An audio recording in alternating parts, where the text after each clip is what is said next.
En CNN Studio tratamos de buscar eso que a veces no está a la vista, y esto tiene que ver con los hacedores. Estamos los emprendedores, los innovadores, cómo hacen esta magia de generar oportunidades.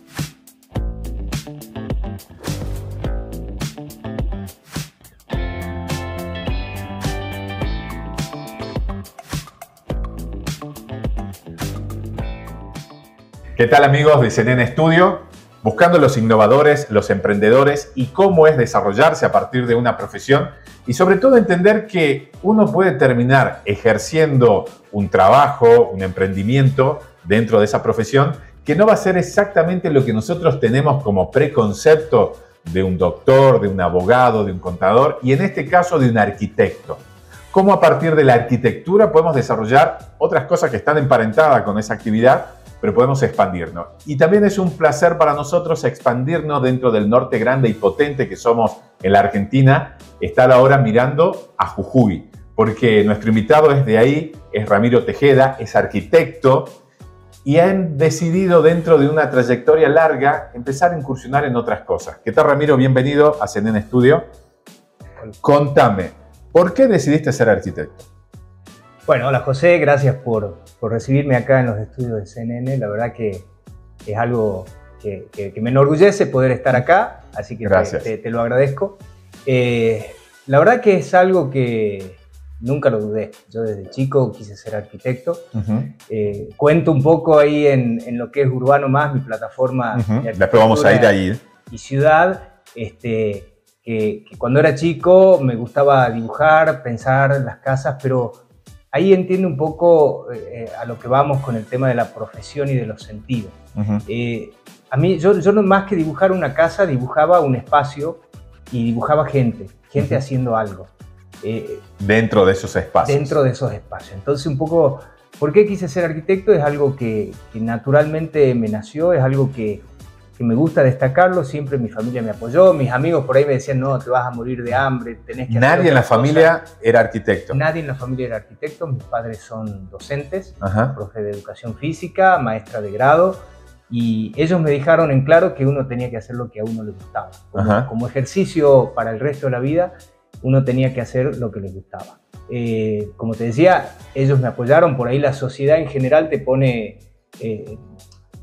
trabas, te dice por ahí hay que pensar algo que sea más lucrativo, hay que pensar en la plata. Yo entiendo que no, que el desarrollo personal es lo primero.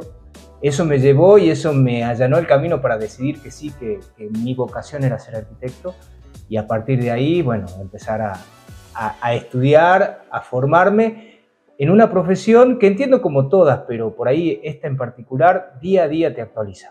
O sea, Norman Foster, un arquitecto inglés, dice que nosotros los arquitectos tenemos la responsabilidad de generar los edificios del mañana. O sea, tenemos que estar pensando en el futuro, porque si nosotros proyectamos con el hoy, nos estamos quedando en el pasado, porque en realidad definís y construís en el futuro.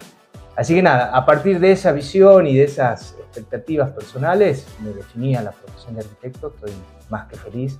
Me siento muy honrado con ser arquitecto, con poder ocupar un rol en la sociedad, porque yo entiendo que la arquitectura es eso. En definitiva, un espacio es lo que nosotros tratamos y nunca va a volver a ser igual después de la intervención nuestra, de la intervención del arquitecto y de la interacción de la gente. Por eso decimos que es un arte, pero un arte que se habita, porque después de que nosotros generamos algo y que transformamos algo, la gente lo habita y lo interactúa. Así que bueno, un poco eso define mi vocación de arquitecto. Debo confesarte, Ramiro, que yo quise estudiar arquitectura y algo que me fascina. Y en el arquitecto está el artista, recién lo dijiste. Y el artista tiene el pecado, puede tener el pecado de enamorarse demasiado de su obra y que los demás entiendan su obra, se adapten a su obra. Y hay algo que después terminé entendiendo y hablando con distintos arquitectos y tratando de comprender cómo es nuestra vida, nuestro comportamiento en una sociedad, de que el arquitecto en realidad no tiene que estar enamorado de su obra, sino del problema. Y es lo mismo que los emprendedores deben enamorarse más del problema que de la solución o de su creación. ¿A qué voy con esto? No forzar de que lo que yo quiero construir o lo que yo quiero hacer es lo que el público va a aceptar, sino buscar qué necesita el público para yo facilitar y ese dolor que tiene el público o ese problema, solucionarlo. Creo que la arquitectura va por ahí. Creo que vos lo has descrito muy bien.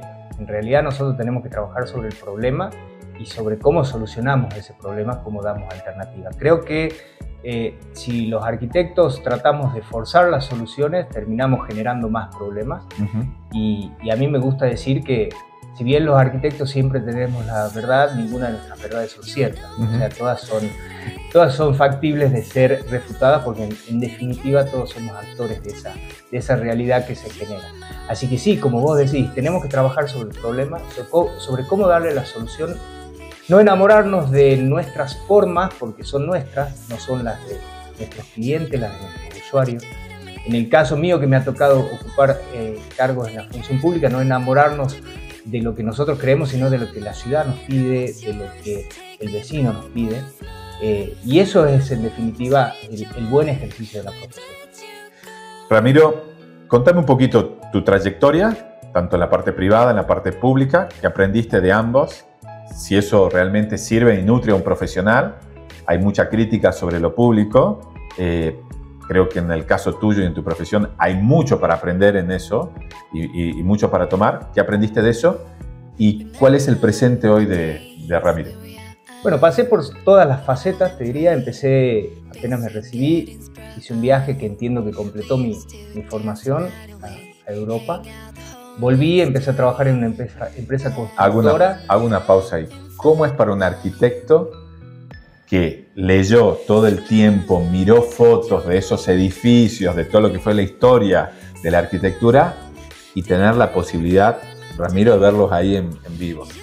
Mira, creo que realmente ahí te das cuenta de que no hay límites, de que vos podés leer mucho, podés involucrarte mucho, pero las sensaciones se transmiten en el lugar. Lo que me pasó de ir a recorrer una obra, a encontrar una obra, era una catedral perdida en un pueblito de Alemania, y pasarme de largo. Y sin embargo, en la foto de las revistas era una mosca en la leche, era el edificio distinto de la ciudad. Sin embargo, su faceta urbana o la cara que daba contra la ciudad era totalmente contextualista, o sea, se amalgamaba perfecto con la ciudad. De hecho, como te digo, me pasé de largo sin verla. Tuve que volver, no había Google en ese momento, así que era preguntando y era preguntar en alemán. Así que complicado, digamos. Era complicado, pero bueno, ahí te das cuenta realmente el valor de la arquitectura, el valor de los genios de la arquitectura, y bueno, cómo va generando transformaciones en las ciudades, va generando transformaciones en los pueblos. Volviendo a tu pregunta, la trayectoria. La trayectoria, después de terminar mi formación, empecé a trabajar en una empresa constructora donde prácticamente se hacía lo que se suele hacer en las empresas constructoras del norte argentino, que es desarrollar viviendas públicas y algunos edificios públicos, lo cual completó también, entiendo, mi información, porque es la parte muy técnica del día a día de la obra. La realidad, digamos. La realidad. Formé mi estudio, empecé a trabajar en forma particular, lo sigo haciendo. He podido desarrollar viviendas, sobre todo en este momento estoy desarrollando viviendas colectivas, edificios en altura, en San Salvador, algo de hotelería. Y ya empezó mi función pública. Yo te diría, más que función pública, empecé a trabajar en un programa que era el programa 700 escuelas del primer gobierno de Néstor Kirchner, en donde empecé a trabajar en lo que era diseño de arquitectura escolar. Esas cosas que uno dice, en la vida nos da segundas oportunidades, o terceras o cuartas, no sé. Nunca había querido hacer una escuela yo en la facultad. Cuando tenía que optar por programas, no optaba por una escuela, no me parecía algo desafiante. Y teniendo una mamá que fue maestra, ¿no? Teniendo una mamá maestra, teniendo un papá profe de educación física, no quería hacer una escuela hasta que alguien me dijo que realmente le gustaría estar un funcionario de alto cargo nacional. Me dijo, me encantaría tener la oportunidad que están teniendo ustedes, los arquitectos, de poder hacer escuela para que los chicos vivan otra realidad. Ahí me di cuenta lo fuerte que es la arquitectura y cómo podemos desde la obra pública incidir en la vida de las personas. Para mucha gente la única posibilidad de llegar a tener una arquitectura digna o de, digamos, es la arquitectura pública. Entonces creo que ahí entendí el valor y el alcance.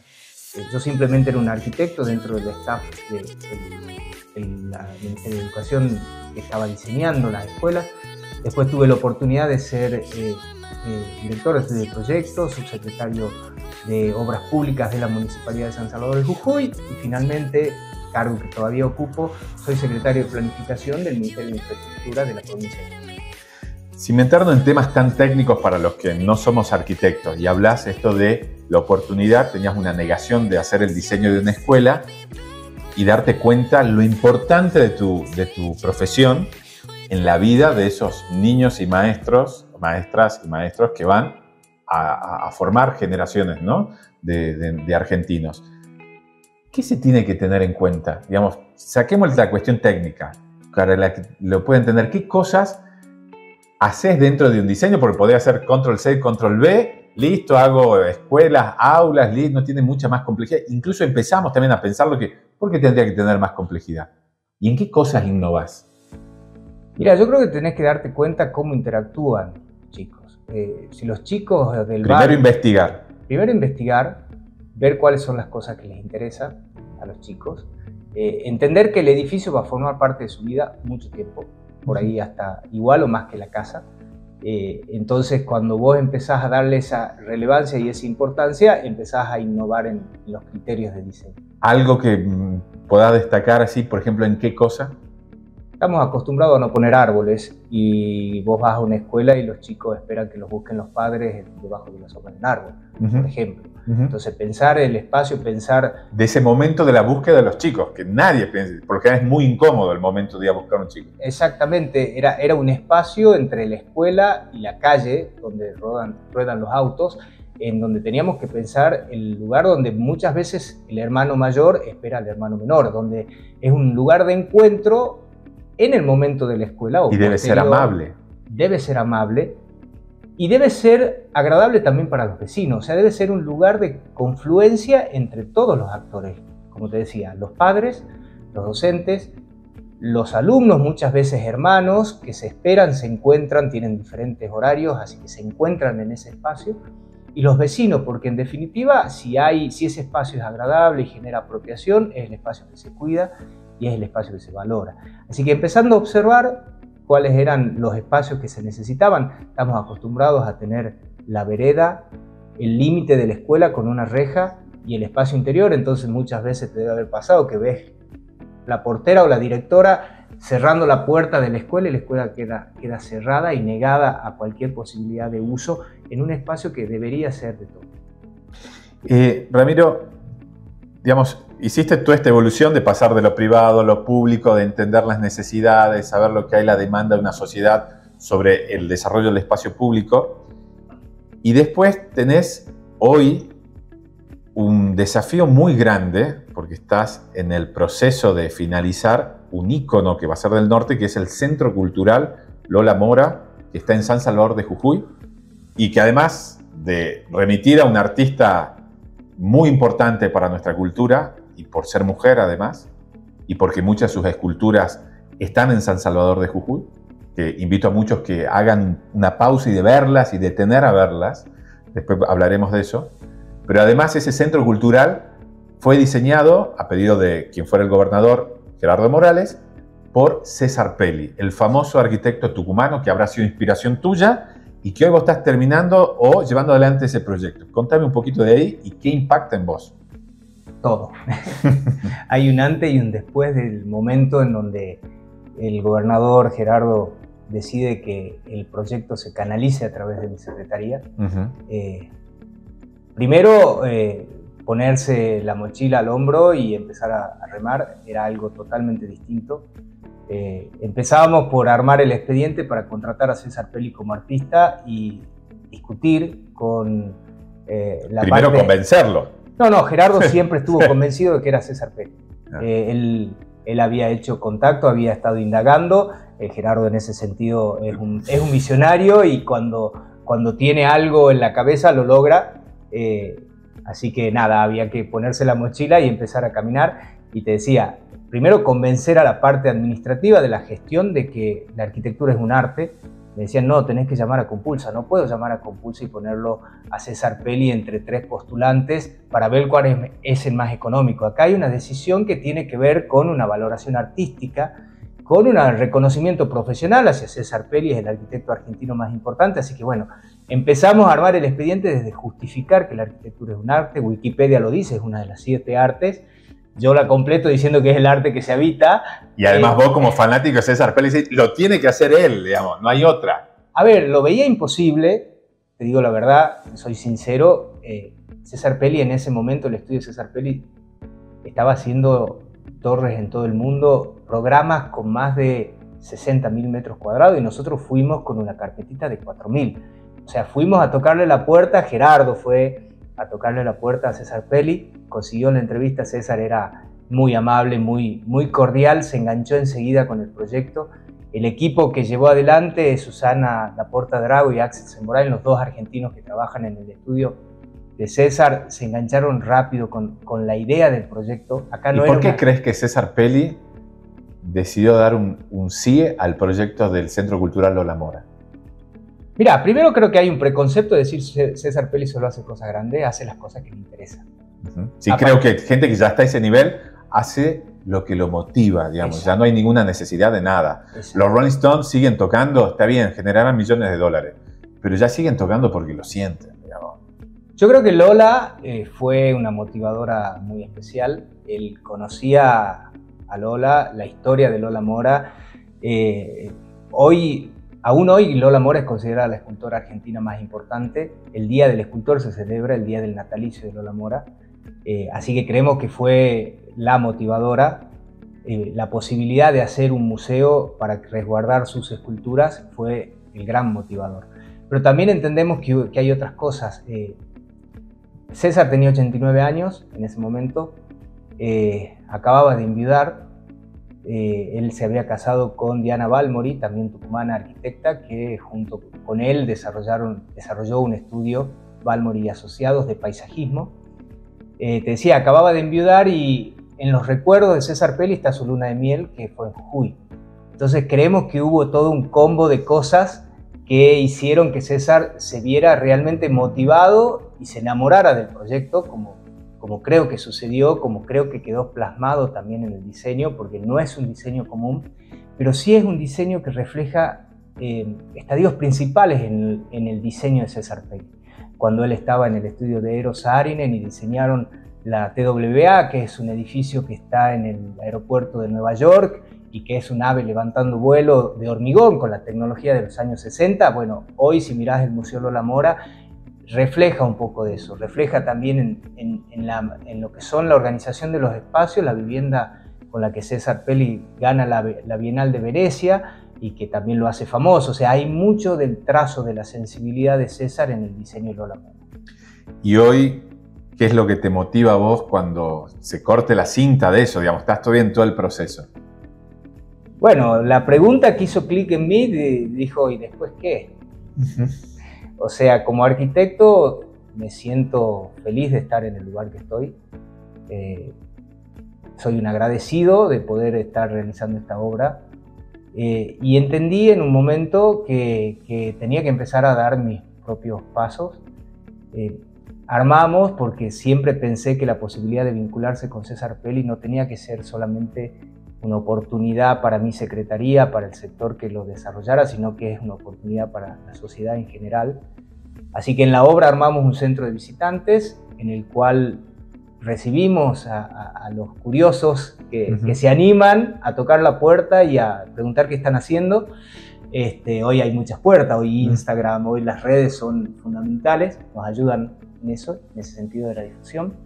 Y a partir de ahí, y de esa experiencia de interactuar con la gente, como te decía por ahí, Iván, ¿qué es esto que están haciendo, esta torre tan alta? Y vos contarle que esa en realidad es una turbina eólica que va a generar parte de la energía que necesita el museo, el resto la generan paneles fotovoltaicos que van a hacer que el edificio sea un edificio sustentable. Y empezar a encontrar que detrás de contar las cosas hay otra faceta de la arquitectura, o sea, hay otro compromiso y otro entendimiento de la arquitectura. Eso me llevó a adentrarme un poco más, a estudiar sobre lo que son los medios de comunicación y a Y bueno, empezar esta experiencia de Urbano Más, Arquitectura y Ciudad, que tiene que ver justamente con contar estas experiencias, por ahí los tras escena que hacen realidad la arquitectura. O sea, hay, como vos decías, había un gobernador que quería un proyecto que se lo realizara el mejor arquitecto argentino para la mejor escultora argentina. Esa historia por ahí, si uno no la cuenta, si uno no la refleja, por ahí pasa desapercibida y lo que queda es el hecho arquitectónico y las esculturas de Lola Mora resguardadas. Pero creo que hay una historia por detrás que es muy linda de contar. Vamos a esto que te anticipaste. Urbano Más. Esto que son arquitectura y ciudad. De alguna forma contás la historia de lo del Centro Cultural Lola Mora. ¿Por qué lo hiciste? ¿Por qué fuiste hacia la comunicación? Porque de alguna forma metiste la comunicación. Por eso, porque era lo que venía haciendo, era comunicar arquitectura dentro del espacio de Lola Mora. Y como vos decías, hay un corte de cinta, hay un momento que va a ser el momento después, en donde le empecé a tomar el gusto a comunicar arquitectura desde otro aspecto. No quiero comunicar arquitectura para arquitectos, creo que hay muchos y muy buenos que lo hacen. En definitiva, creo que por ahí el escalón que está faltando en los medios tiene que ver con eso, con contar la arquitectura para la gente, los significados, los trasfondos. Entender por qué, digamos. Entender los por qué, las anécdotas, esto que te contaba recién de por qué César Pelli como artista, si era un arquitecto. No, el arquitecto es un artista.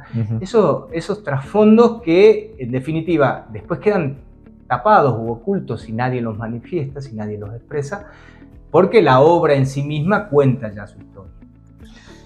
Contame esto de los Juegos Olímpicos, que son, digamos, eventos de esta magnitud, que toman una ciudad, toman un país y transforman el día a día de esa ciudad. ¿Por qué vos en París vas a ver que va a haber cambio, no? ¿Y qué es lo que vas a contar de ahí, de lo que van a ser los próximos Juegos Olímpicos? Sí, bueno, uno de los contenidos que hemos desarrollado en la plataforma tiene que ver con los Juegos Olímpicos. En general, los Juegos Olímpicos que se realizan cada 4 años, cada sede tiene algún motivo fundamental y hacen un clic, por decirlo, o marcan una era o una tendencia en la arquitectura. En particular, París y su propuesta es disruptiva. París planteó construir menos. Al lado de la mayoría de los Juegos Olímpicos. Que se conocen las villas, donde van a estar los deportistas y demás. Las villas tienen un principio de sustentabilidad en el sentido de que hoy son lugar de habitación para los deportistas, pero el día de mañana, el día después de las Olimpiadas, se transforman en departamentos, con lo cual son vivienda y resuelven una situación, con lo cual se reconstruyen. Pero la gran crítica sobre los Juegos Olímpicos tiene que ver con la huella de carbono, con la generación de infraestructura que después no se usa. Exactamente, los impactos que después no se usan.